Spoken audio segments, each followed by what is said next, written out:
قال يا رسول الله إنني أذنبت ذنبا. قال اجلس اجلس اجلس. فلما انتهى النبي من صلاته قال أين الرجل الذي أصاب ذنبا؟ قال أنا يا رسول الله. قال قم فقد غفر الله لك، لأنه جالس صلى مع المسلمين. الصلاة تمحو، إن الصلاة تنهى عن الفحشاء والمنكر، إن الحسنات يذهبن السيئات. يقول ابن بطال رحمه الله تعالى أفضل مجلس يجلسه الرجل والمرأة أن تجلس بعد الصلاة المكتوبة في مصلاك. إبليس ينقزنا عقب كل صلاة. ليش؟ وش استدلاله؟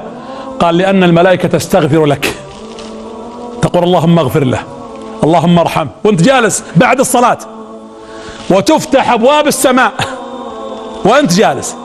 فأنا أنصح نفسي ومن يشاهدني وأخواتي إذا صليت اجلس ولو 15 دقائق، سبح، استغفر، اذكر ربك، سبحان الله سبحان الله،